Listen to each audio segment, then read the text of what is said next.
Why are we limiting our freedom only to clothes? Freedom. 16-17 సంవత్సరాల వయసు వచ్చిన ఆడపిల్లకి ఇంట్లో నువ్వు ఇలా ఉండు అంటే ఒళ్ళు మండుతున్నాను. అదే అబ్బాయికి చెప్పట్లేదు కదా. స్త్రీని స్త్రీగా మాత్రమే చూడనంత సంస్కారం తెచ్చుకోవాల్సిన బాధ్యత ఇప్పుడు పురుషుడిదండి. మీరు విప్పుకుంటున్నారు కాబట్టే అది చూసి రెచ్చిపోయి వీళ్ళు చేతగాని వాళ్ళ మీద వాళ్ళ పైశాచికత్వాన్ని ఈ సో కాల్డ్ యానిమల్ ఇన్స్టింక్ట్ ఉన్న మరీ ఎక్కువగా ఉన్న వాళ్ళందరూ చూపిస్తున్నారు. పురుషుల యొక్క యాటిట్యూడ్ మారాల్సిందే. It's not changing of women. మారుతున్న సమాజంతో పాటు పురుషుడి యొక్క ఆలోచన కూడా మారాలి. ఆడపిల్లని ఆడపిల్లగా చూడటం అనేది తగ్గాలి. Hello, welcome to 99 TV podcast. ఇవాళ మనతో ఈ డిస్కషన్ టైంలో జాయిన్ అయింది శ్రీ ఆకెళ్ళ రాఘవేంద్ర గారు.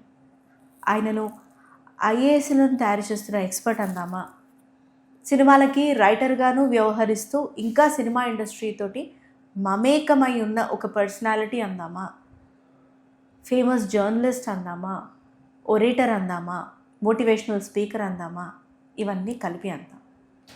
Sir, thank you so much for joining us today. నమస్తే అండి. Thank you sir. సార్, ఇప్పుడు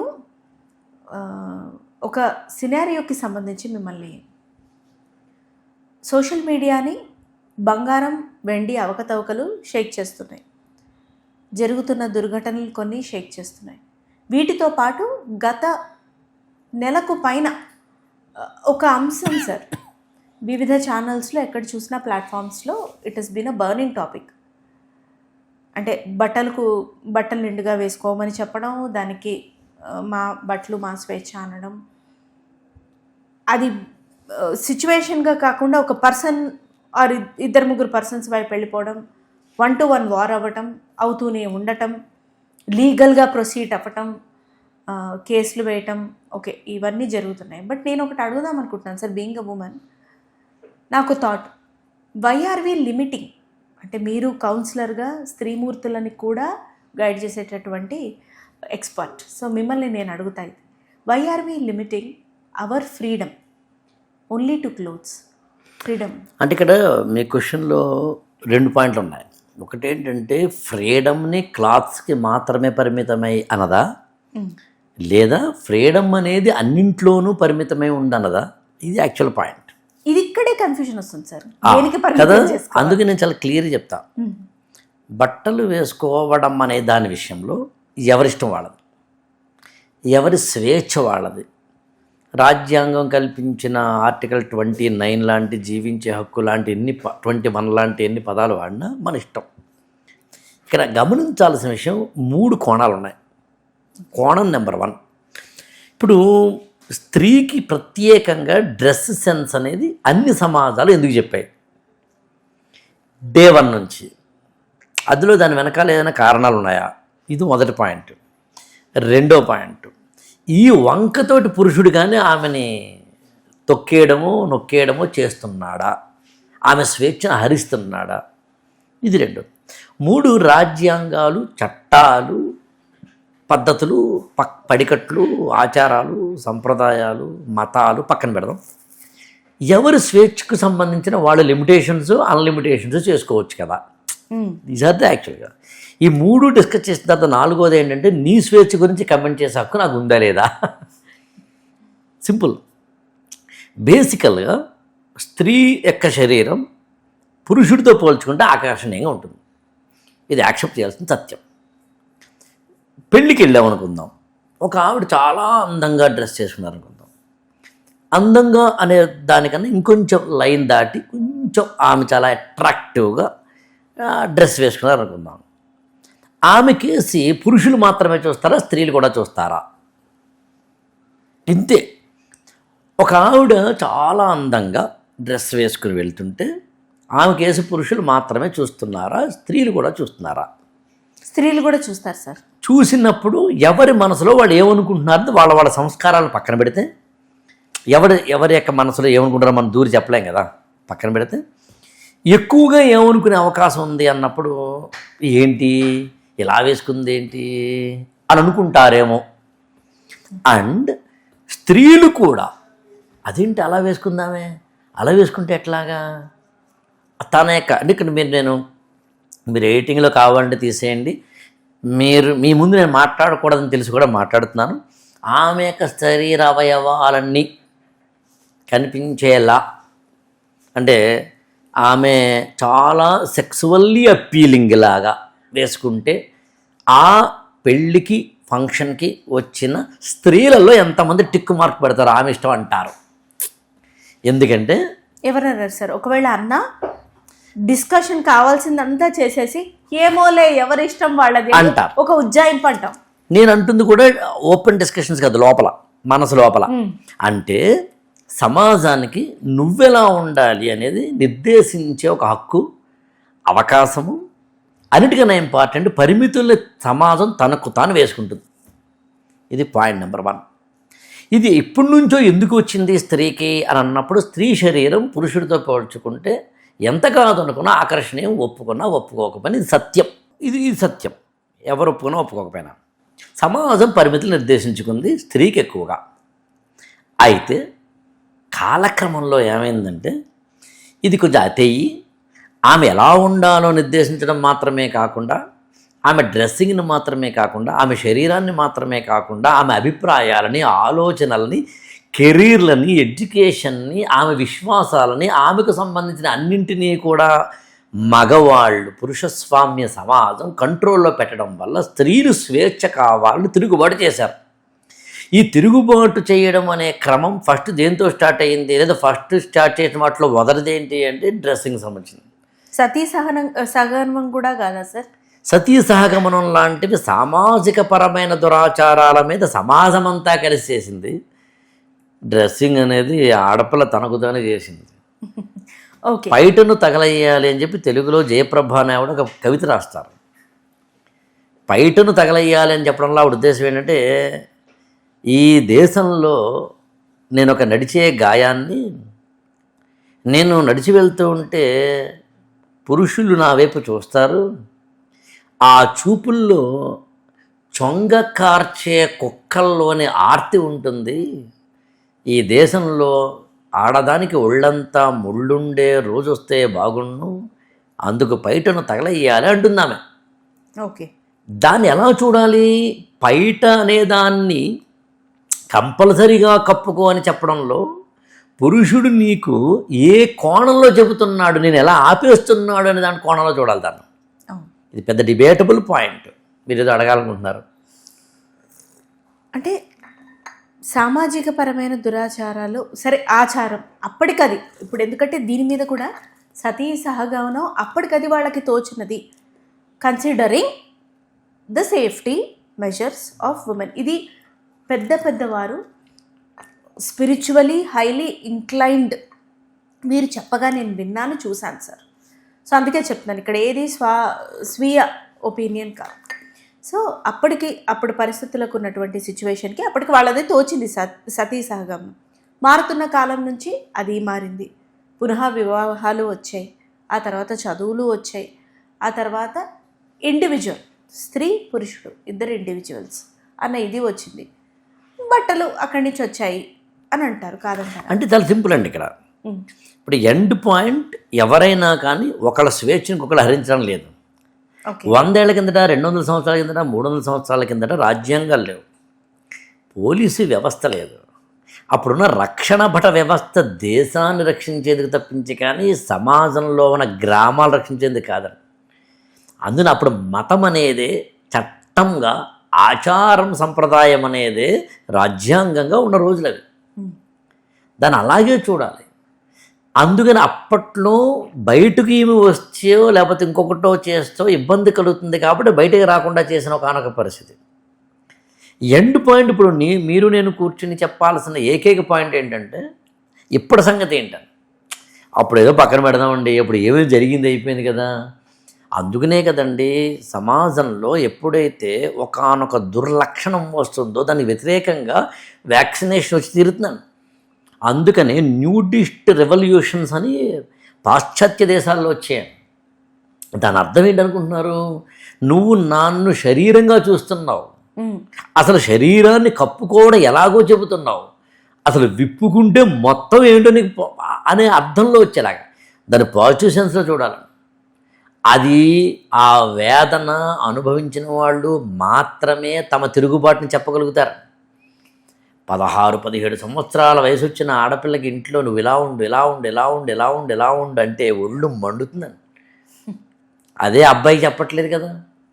సో ఈ ప్రాసెస్ని మనం అర్థం చేసుకున్నప్పుడు ఆడపిల్లలు ఆ తిరుగుబాట్లు, దాంతోపాటు వచ్చిన చేంజెస్, ఆ చేంజెస్ వల్ల రాజ్యాంగాలు చట్టాలు ఇచ్చిన వ్యవస్థలు, అందులోంచి వచ్చిన అనేకమైన మార్పులు, అందులోంచి మీడియా, సోషల్ మీడియా లాంటి వాటిలోంచి వచ్చినవి, ఎండ్ పాయింట్ ఇవాళ నువ్వు ఎలా డ్రెస్ వేసుకోవాలనే దాని విషయంలో నీ ఇష్టం అనేది చెప్తున్నాం కదా.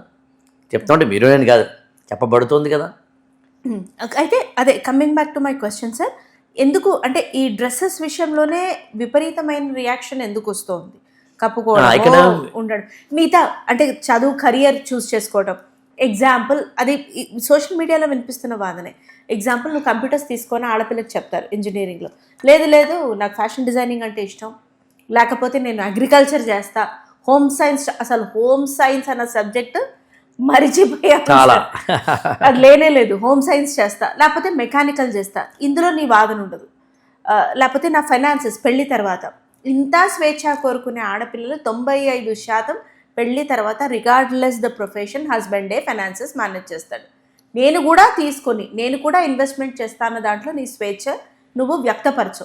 అవన్నీ ఇచ్చేసి బట్టలు మాత్రమే ఎందుకు అంతగా అంటే సందర్భోచితంగా వేసుకోమన్నాము, మొత్తం అన్నిటికీ చీరలు కట్టుకోమనలేదు, ఫార్మల్స్ వేసుకున్నా స్కిన్ షో చేయొద్దంటున్నాం, దీనికి ఎందుకు మీరింత విరుచుకుపడుతున్నారన్న వాదన వినిపిస్తుంది. మీరేమంటారు? ఇప్పుడు యాక్చువల్గా అండి స్కిన్ షో చేయొద్దనే హక్కు కూడా లేదంటాను నేను.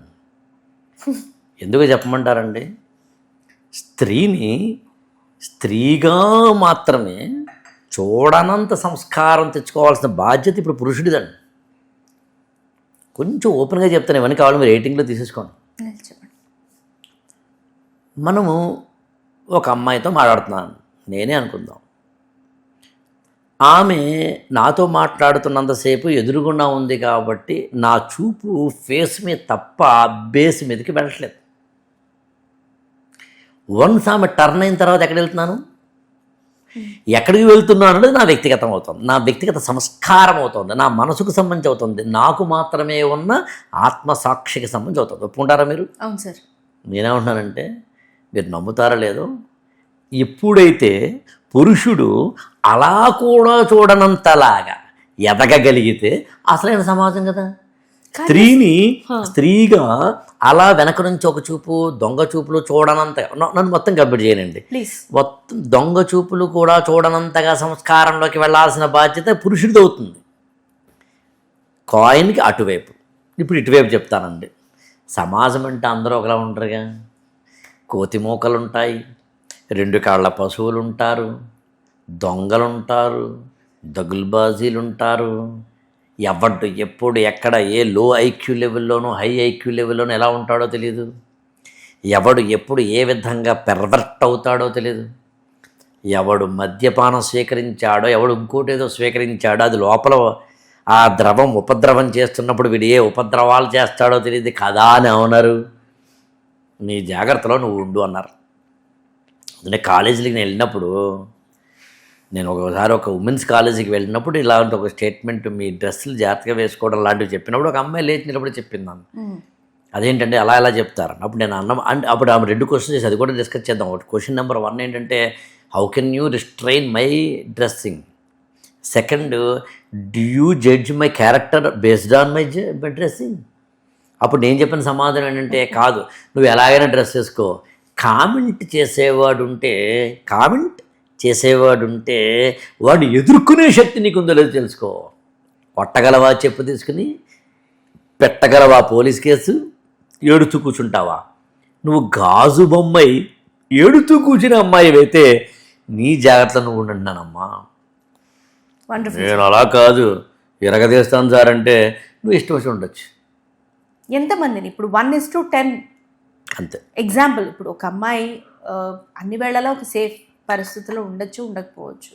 అంటే ఇది మళ్ళీ భయాన్ని పెంచడం కాదు, జాగ్రత్త. అంటే జాగ్రత్త అనేది ఎవరి వ్యక్తిగతం వాడదేనండి. ఇక్కడ దేర్ ఈజ్ నో ఇదేం కాదు. నేను ఎండ్ పాయింట్ ఏంటంటే, నేను ఏం చెప్పదొచ్చినానంటే కనుక ఎవరిష్టం వాడదండి. ఇక్కడ సమాజపరంగా రిస్ట్రిక్షన్స్ వేరు, చట్టపరమైన రిస్ట్రిక్షన్స్ వేరు, వ్యక్తిగతమైన రిస్ట్రిక్షన్ చెప్పిన ఉద్దేశం అంటే.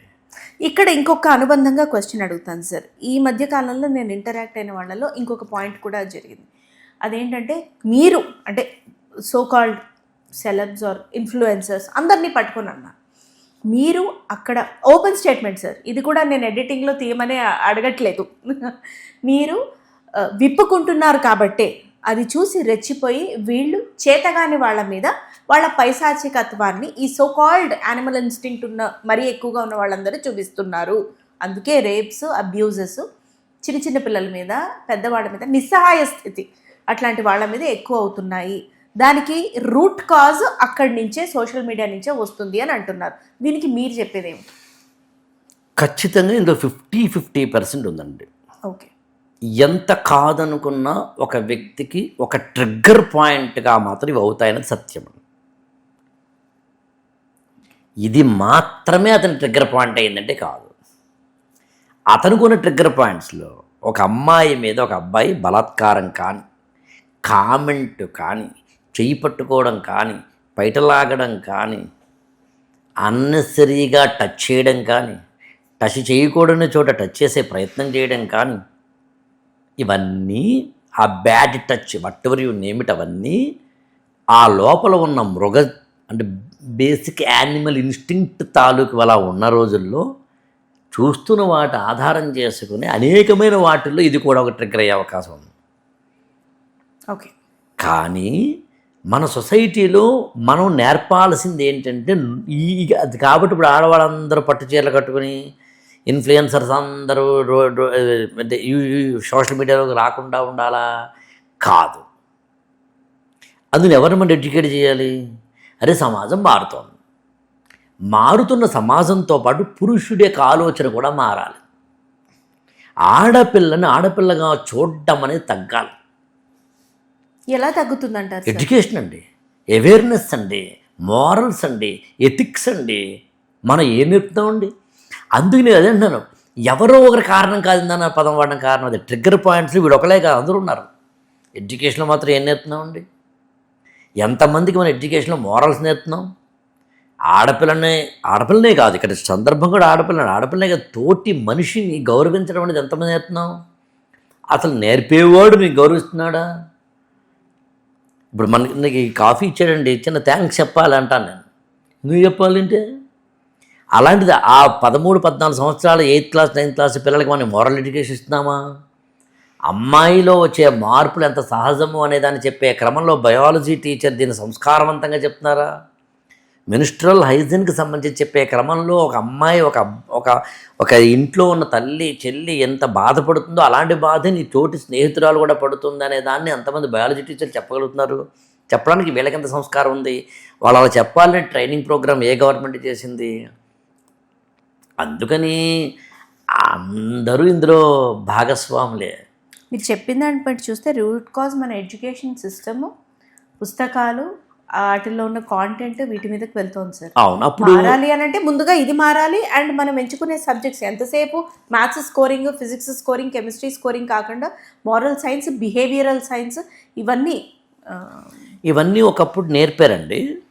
అండ్ ఒకప్పుడు సమాజం ఏంటంటే ఇంతలాగా పొరిఫ్లేట్ అవ్వలేదు.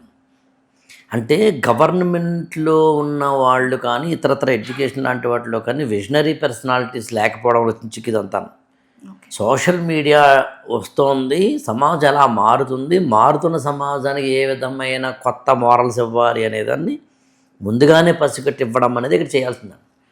మనకి ఎడ్యుకేషన్ సిస్టమ్ ఎప్పుడైనా అంతే అండి. అక్కడ ఎప్పుడో మనం అత్యంత ప్రాచీన కాలం నుంచి ఇవాళ వరకు కూడా ఎడ్యుకేషన్ సిస్టమ్ ఎప్పుడో చెప్తుంది. యాక్చువల్గా చెప్పే క్రమంలో ఆనాటి సామాజిక సాంఘిక పరిస్థితులు, అప్పుడున్న ఆర్థిక పరిస్థితులు, అప్పుడున్న టెక్నాలజికల్ పరిస్థితులు డామినేట్ చేస్తాయి, ఇన్ఫ్లుయెన్స్ చేస్తాయి.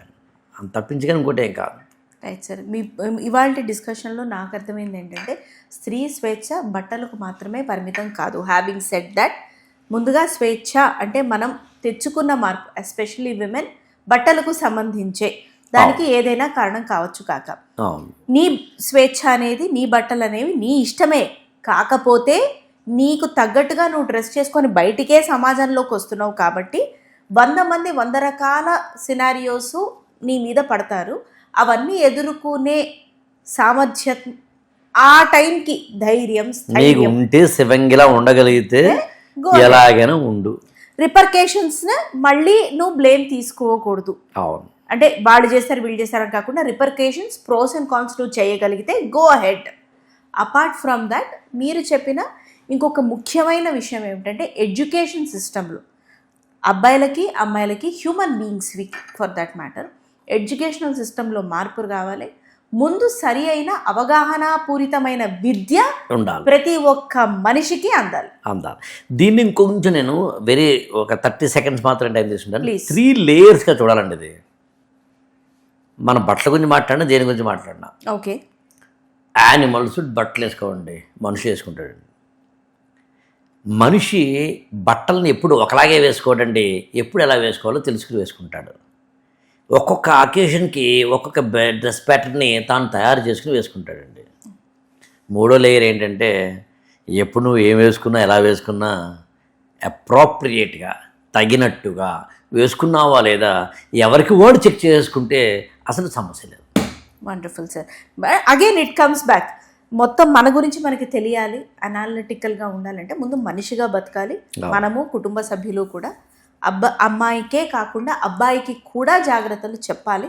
బికాస్ కాపాడే బాధ్యత ఎంత లేదన్నా అబ్బాయి మీదే ఎక్కువగా ఉంది. హ్యావింగ్ ఫిజికల్ స్టాటిస్టిక్స్ చూసినా నేనైతే మాత్రం అంటే బలంగా చెప్పగలిగేదండి, పురుషుల యొక్క యాటిట్యూడ్ మారాల్సిందేనండి. It's not changing of women అండి. ఆమె డ్రెస్ ఎలా వేసుకోవాలని చెప్పడం కన్నా ఆమె ఎలా డ్రెస్ వేసుకున్నా కూడా దాన్ని సంస్కారవంతంగా చూడగలిగిన వాళ్ళని తయారు చేసే సమాజం కావాలి. సమాజంలో అందరూ అలా ఉండరు కాబట్టి నీ జాగ్రత్తలు ఉంటే ఉండమ్మా అని చెప్పే ప్రయత్నం చేస్తూ ఉంది. తప్పదు కాబట్టి అంటే అది అచీవ్ అవ్వాలి. యాక్చువల్గా అది అచీవ్ అయ్యే లోపు కనీసం ఇదన్నా జాగ్రత్త. అంతే. Thank you so much. Thank you.